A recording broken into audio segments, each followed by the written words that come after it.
बानी kids TV Hindi story. Yamunanagar में सीता अपने बेटे कुशल के साथ रहती थी। बेटे कुशल के बड़े हो जाने पर वो उसकी शादी पास ही के गांव की एक लड़की खुशी से करवा देती है। बहू, तू जैसी खूबसूरत बहू तो इस पूरी सोसाइटी में किसी की नहीं। बस अब तू इस घर की सारी जिम्मेदारी उठा ले तो मेरी चिंता खत्म। ये ले इस घर की चाबी, अब से ये तेरे हवाले। माँ जी, आप चिंता मत कीजिए, मैं इस घर का पूरा ध्यान रखूंगी। देखिएगा, आपको शिकायत करने का भी कोई मौका नहीं मिलेगा। मैं आपके लिए गाजर का हलवा बनाकर लाती हूँ। शादी के कुछ ही दिन बाद खुशी के तेवर बदलने लगते हैं। माँ जी, मैं आपसे कह देती हूँ, मैं इस घर की बहू हूँ, कोई नौकरानी नहीं जो हर समय आपकी बात मानूं।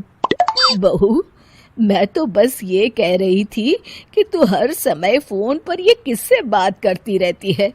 हर समय तेरा फोन बिजी आता है। ये बात कुशल को पसंद नहीं बेटा। हाँ, मेरी तो हर बात सबको बुरी ही लगती है। अब शादी को कई महीने बीत चुके हैं, मगर खुशी कभी भी खुश नहीं रह पाती और वो अपने पति और सास से भी हमेशा झगड़ती रहती है। असल में शादी से पहले उसका एक प्रेमी होता है, गोविंद। वो उससे आज भी छुप छुप कर मिलती है। गोविंद, मैं अपने पति और सास के साथ खुश नहीं हूँ, चलो ना हम भाग जाते हैं।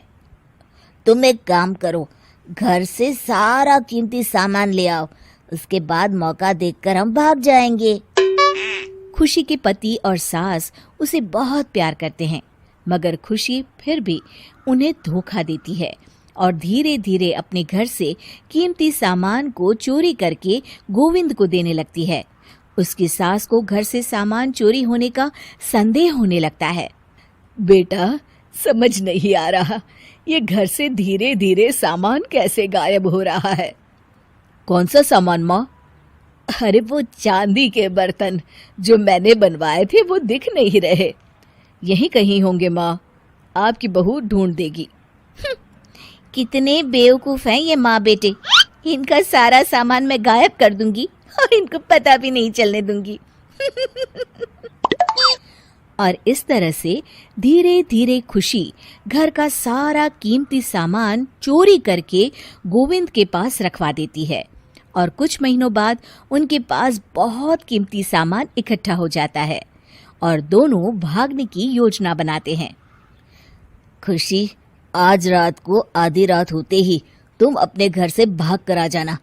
मैं गांव के पुराने बस स्टैंड पर तुम्हारा इंतजार करूंगा। ठीक है। खुशी अपने कपड़े और गहनों की पोटली बांधकर पुराने बस अड्डे पर पहुंच जाती है और देखती है कि वहां तो कोई भी नहीं है। खुशी कुछ घंटे वहीं खड़ी रहती है और फिर गोविंद के कमरे पर जाती है। वहां पर भी बड़ा सा ताला लगा होता है। हे भगवान, कहीं गोविंद मुझे धोखा देकर भाग तो नहीं गया। अब मैं क्या करूंगी? खुशी फूट फूट के रो रही होती है। तभी पीछे से उसका पति सारे गहनों की पोटली लेकर आ जाता है। आप यहाँ?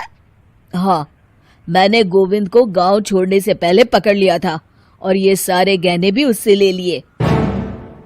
आपको सब पता था कि मैं आपको और माँ जी को धोखा दे रही थी। हाँ, मगर मुझे ये भी पता था कि गोविंद अच्छा इंसान नहीं है। अगर मैं तुमको समझाता तो तुम कभी नहीं समझ पाती, इसलिए मैं चाहता था कि तुम्हारी आंखें खुद खुले।